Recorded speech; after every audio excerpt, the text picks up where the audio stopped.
Ladies and gentlemen, welcome back to the channel on this beautiful late afternoon that it is. Thank you for being here today. We are going to dive into some tribal tech. We listened to some tribal tech a long time ago with Signal Path, and today we're going to return, in a sense, to them. We're going to listen to the title track of the album Spears, which was released in 1985. This is the debut album from Tribal Tech and from Scott Henderson, who's the guitarist of the band.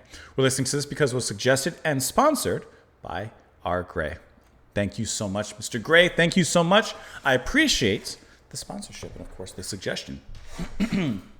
I've always thought that in a zombie apocalypse, spears would be one of probably the top 5 weapons to have. You got some distance, some pokey in there as well. But for some reason, I've always thought a hatchet would be, or an axe would be like my preferred weapon. Yeah, it's a little closer than a spear, but like it also has some other utility besides just zombies. But remember when that was a huge thing, like zombies and stuff like that? I remember reading the book World War Z way before the movie came out. I always liked that book a lot. Anyways, let's go ahead and we're going to go ahead and do so right now. Let's see. I have the YouTube video pulled up here because I couldn't find it on... It's starting! Because I couldn't find it on Spotify. And so we're going to go ahead and let it run right here. Here we go.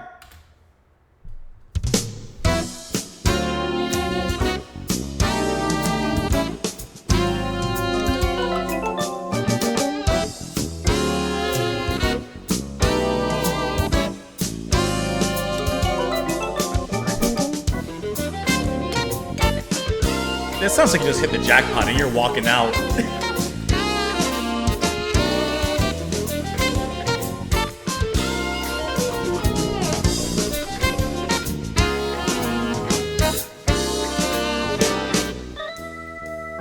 Chill with it. A little fusiony blues for you.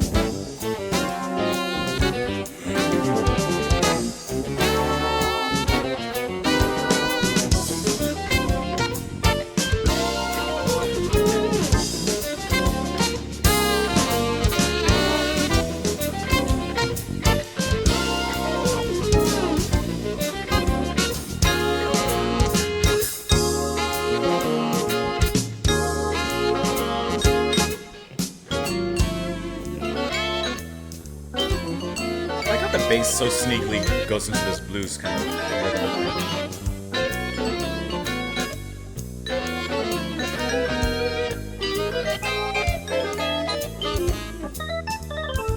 I like the change into the keys here.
Interesting tone there.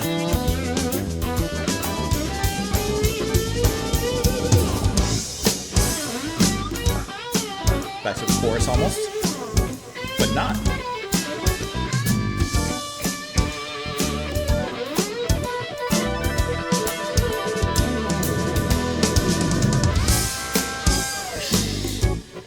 Sharp tone.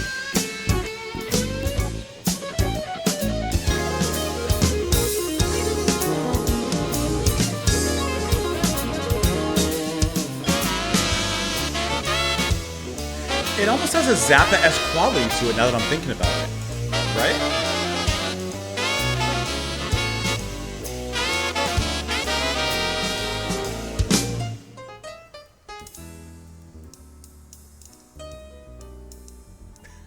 Now we're lounging.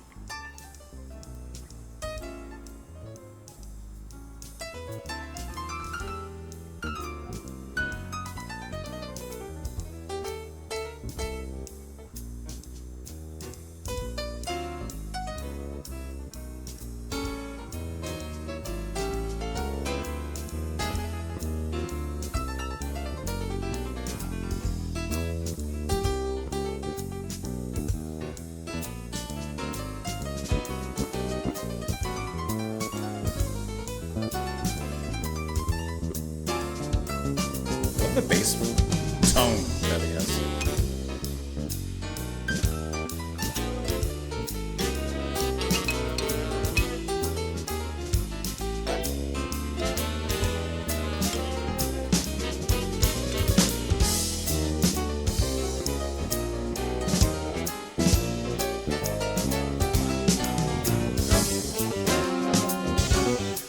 See, every time it comes back to this melody, it kind of gives you a moment to re-grasp.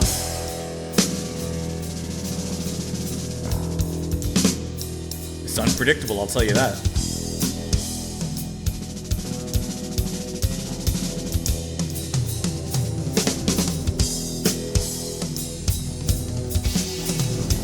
I like how this is almost such a sneaky drum solo, how this came in.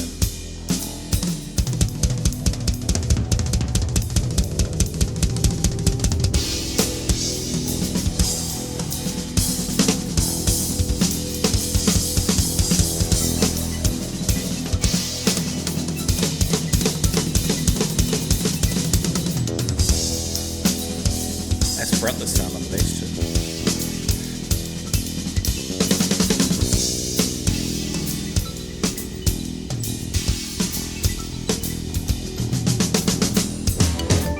There's your signal to come back.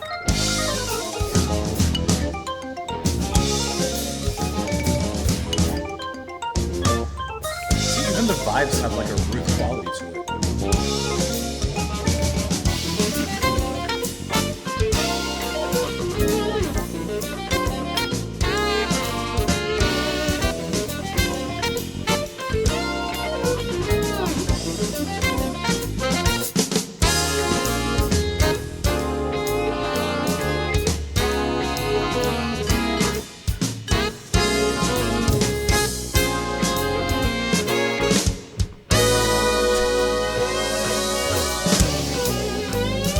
Walk it one more time.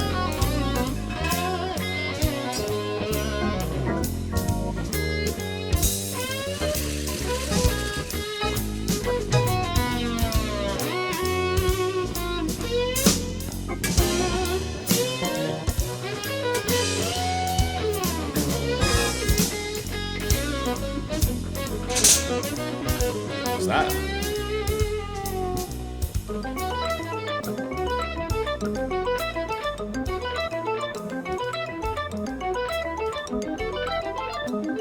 Interesting ending here.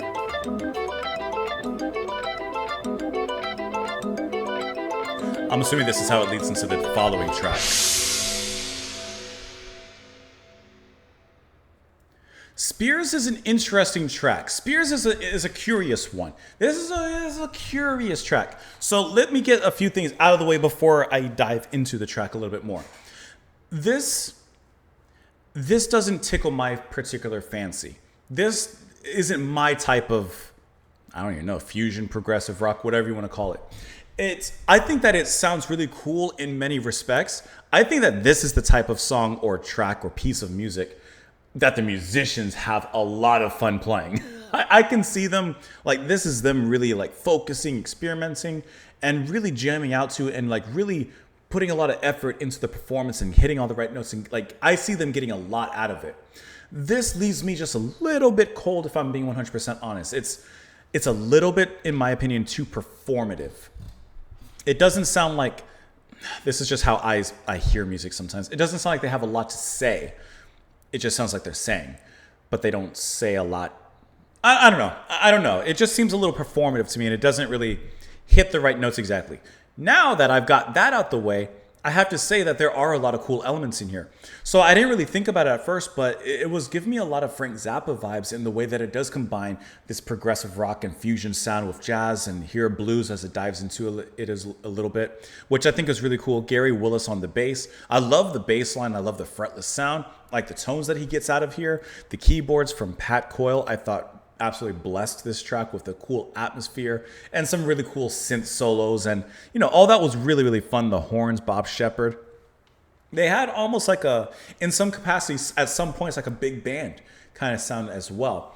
And I love the beginning. I thought the opening was so cool. Listening to this track, this is what it makes me think. This track, if I could put it into pictures or a scene, would be you won big at Vegas. You won big at Vegas. And from the very start of this track, you walk out of that casino with just bags. And you go and you spend your money that you just won on many things, and you're just having a night out. And it's fueled by many things, and you know, it's going this way and that way, and you're not going to remember exactly how many things or what things you partook in the morning. That's what this track sounds like and feels like to me. There's a lot of fun extravaganza. I really like the opening, though. I'm not going to put you guys on screen, but the opening, all this, like that's just like winning. That's the jackpot. So there's a lot of energy and sound in here that I do think sounds really cool. Now let's dive into arguably one of the stars here, Scott Henderson, who's also obviously handling the guitar. And I'm not sure how I feel. I mean, I told you how I feel in the beginning. But there's something about his guitar tone that works in the music, and in some capacity almost doesn't work. There's a sharp contrast because his guitar playing, it's very sharp. It has a very rough tone in it. And on some hands, it doesn't work, but on, of course, other hands, it does. And kind of like what I was getting back to at the beginning when I was talking about this and how I felt about this track overall, this is a track and a piece of music that I can appreciate objectively. I can appreciate what they're doing, how they're doing it, and why they're doing it. Like, I can appreciate all of that. But that doesn't necessarily mean on a subjective level, as all music and anything art related is. That still doesn't really do much for me. So his guitar playing, on one hand, I think is really cool. I think it's brilliant the way that he performs and how he weaves in and out of here with reckless abandon, and his tone is so sharp in contrast with a lot of the music that's being played to an extent. But on the other hand, I can't help but feel that I don't love it, especially I guess because it just comes across as a little performative and it doesn't really do anything for me. It's not really satisfying to listen to, although like I said, there are some really cool moments here with those big hits and the horns and the sax and everything coming with that. I think there's a lot of cool stuff in here, but it's not exactly a jackpot in my book. I guess that's the best way to put it, but I can see it. Either way, let me know what you guys thought of it. Of course, in the comments down below are great. I really appreciate the suggestion and the sponsorship. I appreciate that a lot. Let me know your thoughts down there.